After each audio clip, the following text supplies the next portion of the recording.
Hi guys, welcome back. So, instrumentation of Arabic music, not specifically Palestinian, this is Arabic music in general. Um, Again, we're going to break it into three sections. So we're going to do strings, wind, and percussion, because they are the main ones that come up. So, sorry, I'll just move my video out of the way to give you a little bit more room to see these. So, the strings, first of all, we've got the zither, which is a sort of flat instrument here. It's got strings that go across. It looks very much like the back of a piano. And you can either pluck it with your fingers or you can pluck it with a plectrum. All right, but it has a very sort of harp-like timbre, high-pitched, and you can be very dexterous with it because you can use two hands. The cannon looks very similar. Okay, very similar, but it's made out of, I don't know. Shoo, bless me, sorry. I don't know if you can see it, but you basically have sort of multiple strings to each pitch, all right?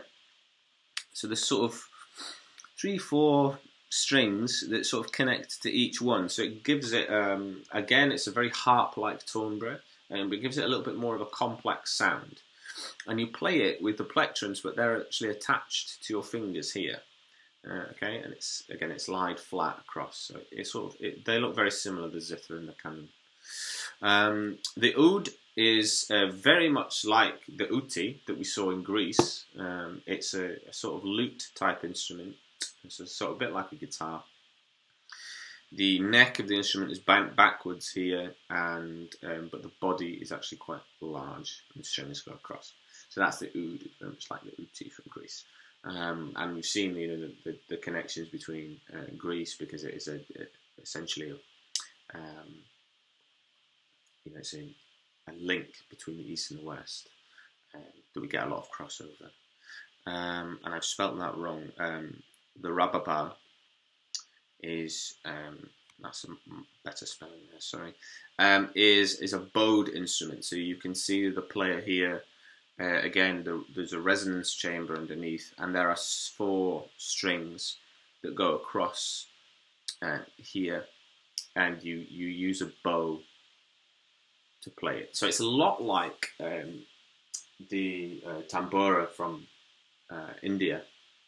It has the same sort of sound. You can use it to create a drone.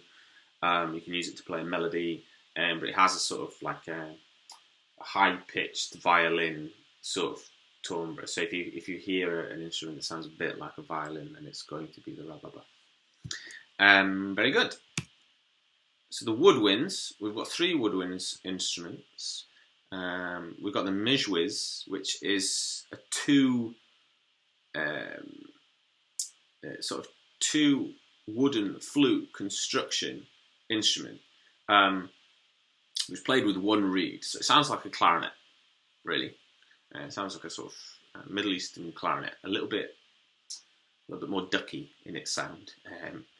The aghul is very similar, but what you notice with the aghul is that there's a sort of small flute-like instrument here. So that gives us the pitches. Oops, sorry. That gives us the pitches. But then you've got this very long section here. Now what this does is this one creates a drone, and this one creates the sort of melody. All right. So in a way, it's a bit like the bagpipes without the bag. You've got a 2-pitched instrument here. So you've got 1 long tube that creates the drone, and 1 short one that plays the melody. The shababa is it's a wooden flute. All right, so it's a lot like the bansuri in India, or panpipes in Indonesia, somewhere like that. It's just quite a simple instrument. The shababa. And then we finally get to the percussion. So the percussion, the doumbek, is a sort of traditional drum of the Middle East. So played with the hands. It's very tight. It's quite high pitched. It's like some of the Greek drums that we've had a look at. The rick, again, is like some of the Greek stuff that we've seen. It's a tambourine, essentially. Sounds a lot like a tambourine, plays exactly like a tambourine. And then the zills are like the Western crotale, which you haven't seen actually. The Western crotale is they're just finger cymbals, or very, very small cymbals. You don't have to play them with the fingers, you can play them with a stick. But they're very, very small cymbals, so they give a very high pitched ting sound.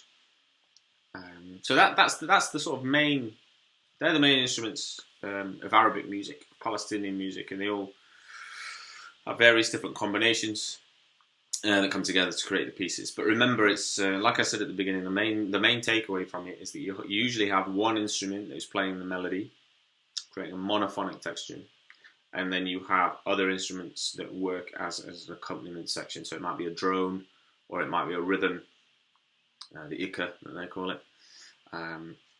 But once we've got our head around these and we've remembered some of these, we can then go on to doing some listening work. So it's important that you do the assignment, but it's also really important, guys, that you test yourself on these things. All right, that we have to try and remember some of these instruments in order to be able to isolate what is actually playing. So if you don't memorize the names, then we're not going to be able to know.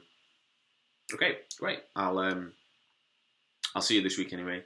But yeah, just wanted to highlight what these instruments are. Okay, great. Thanks, guys.